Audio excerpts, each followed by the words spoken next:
সম্মানিত দর্শক, ডাক্তার আনোয়ারুল হকের আজকের মিল্ক স্টোরি দুধ লাচ্ছির গল্প। গোধূলির ম্লান আলোয় মগরাহাটের লস্কর পরিবারের বসার ঘরে চার পাকোড়ার গন্ধে ভরে উঠেছে। ঘরের তিন ভাই বোন অনিক, আঁখি আর ইরাক গল্পে মগ্ন। ছোট্ট ইরাক চায়ের কাপে চুমুক দিয়ে বলল, দাদা, আমরা চা খাচ্ছি, কিন্তু দুধ লাচ্ছি খাওয়া গেলে মজা হতো। এটা কেমন হয়? আঁখি হেসে বলল, ইরাক, দুধ লাচ্ছি তো ঠান্ডা পানীয়, শীতকালে এটা কি ঠিক জমবে? অনেক একটু হেসে বলল, দুধ লাচ্ছি আসলে গরমের দিনে বেশি জনপ্রিয়, কিন্তু শীতেও খাওয়া যায়। তৈরি করাটা খুব সহজ। চলো আজ আমরা দুধ লাচ্ছির রেসিপি নিয়ে গল্প করি। এর উপকরণগুলো অনেক বলতে শুরু করলো।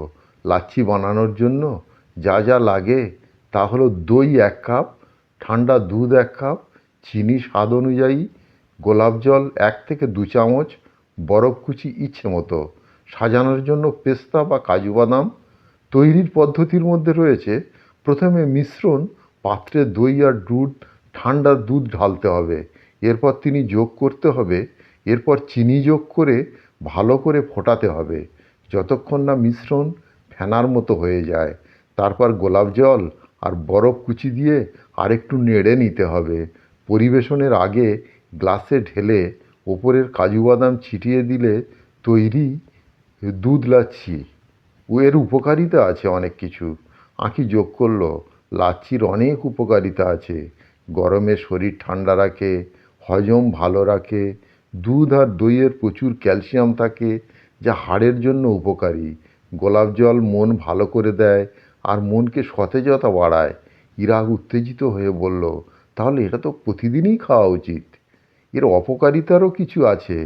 অনেক এবার সতর্ক করলো, কিন্তু মনে রাখতে হবে সব কিছু পরিমাণ মতো খাওয়া উচিত। বেশি চিনি খেলে ডায়াবেটিসের ঝুঁকি বাড়তে পারে। ঠান্ডা পানীয় বেশি খেলে সর্দি কাশি লাগতে পারে। আর দই থেকে যারা ল্যাকটোজ ইনটলারেন্ট তাদের জন্য সমস্যা হতে পারে। ইরাক একটু গম্ভীর হয়ে বলল, তাহলে আমাকে তো সাবধান থাকতে হবে। কিন্তু দাদা, লাচ্ছি খাওয়ার পর পাকোড়া খাওয়া যাবে তো? সবাই হেসে উঠল। আঁখি বলল, তুই ঠিক কর, দুধ লাচ্ছি বানিয়ে খাওয়া হবে নাকি শুধু গল্পে মজা জমাবি? ইরাক চুপ করে বসে ভাবল। তারপর বলল, আগে গল্প করি। শীতের দিনে লাচ্ছি গল্পে জমে বেশি।